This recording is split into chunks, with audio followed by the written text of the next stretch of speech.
May problema ba sa lithium battery? Maaari nating suriin ang katayuan ng Ni-la. Ibig sabihin nito, makikita natin ang katayuan ng Ni-la. Halimbawa, ngayon ay Ni-li. Ibig sabihin nito ay perpekto. Ako, napakabuti. Walang problema. Maaari din nating suriin ang katayuan na ito, ang talaan ng Ni-la. Halimbawa, ang sobrang kasalukuyan at sobrang boltahe. Anumang problema sa Ni-la na maaari nating suriin ang impormasyon. Kaya ito si Dawa.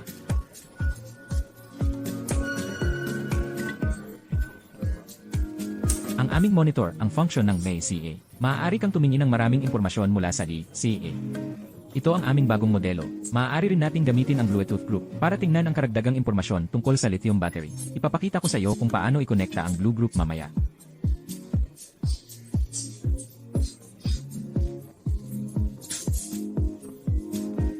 Okay, makikita natin dito ang SOC. Ipinapakita nito ang EOE ng lithium battery. 60%. At pagkatapos, ang boltahe ngayon ay 52.7. Ang boltahe. At pagkatapos ay nagbebenta dito ng bilang ng pakete. Iyon ay nangangahulugan ng ilang piraso. Maliit na baterya ang meron tayo ngayon kasi isa lang ito. Isa lang ang mayroon ngayon. Kaya ang bilang ay isa. Sirkulasyon sa ibang bagong brand. Ito ang mga baterya. Kaya ang unang siklo. At saka ang kapasidad. Ang buong kapasidad ay 240. 10 oras, at ang natitira ay 178. 10 oras. Kaya ang disenyo ay 200. Sa totoo lang, puno ang kapasidad namin, 214. Ito ay ang buong kapasidad, at ngayon ito ay 60%.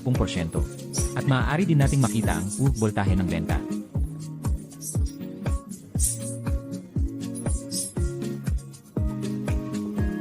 Ang pinakamataas na boltahe ay 3.26. Wolf, at ang pinakamababa, ay 3.26. Ibig sabihin, walang pagkakaiba sa mga selula na mabuti para sa bawat selula. Napakabalanse. At pagkatapos ang temperatura, maaari rin naming suriin ang temperatura mula sa Bluetooth.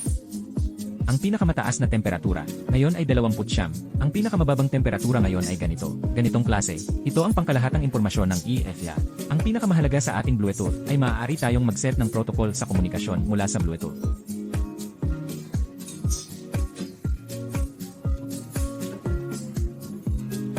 Hawakan dito, impormasyon ng aparato. At pagkatapos ay makikita natin. Sa tubig para sa tapos. Sa ibaba ng trabaho, ang takip sa itaas ay nandyan. Kaya kung ikokonekta natin ang kamera upang makipag-ugnayan sa inverter, maaari nating piliin na makikita mo na ang aming battery ay makakapag-ugnayan sa mundo ng Thailand. Las power SVASN magandang studio ay maaari.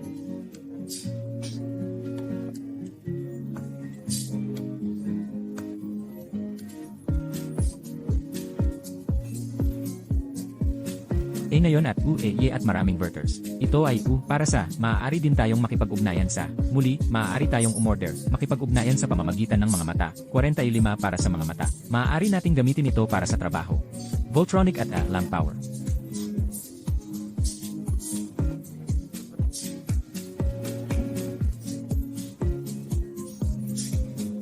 At mayroon pang iba para sa mga manggagawa. Kaya maaari tayong mag-set ng protocol sa komunikasyon. Napakadali gamit ang cellphone. Narito, kaya magiging simple tayo.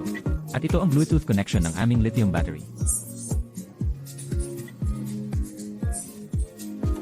Maaari din nating makita ang isa pang bagay, ang history data, kung makikita natin dito.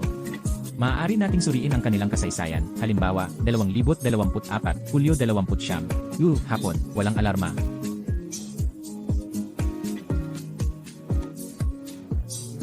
Proteksyon, hindi ang code ng telepono, alam mo, wala ng problema. Maganda ang EFA. Kung mayroon tayo, halimbawa, pangkalahatang edad. Singil ng labis na proteksyon.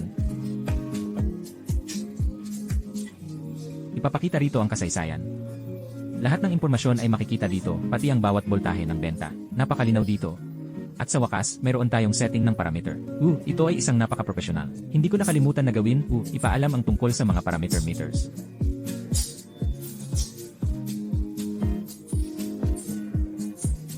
Kaya, para sa Bluetooth, mas mahalaga, may ideya ka na tungkol sa baterya. Ang pangalawa, maaari mong isaayos ang komunikasyon ng inverter para sa kabuuan. Maaari mong baguhin ang komunikasyon ng inverter. Kaya ito ang aming Bluetooth function para sa ng lithium battery. Sige, ito ang presentasyon at pambungad ng video para kay Lisa Bradley.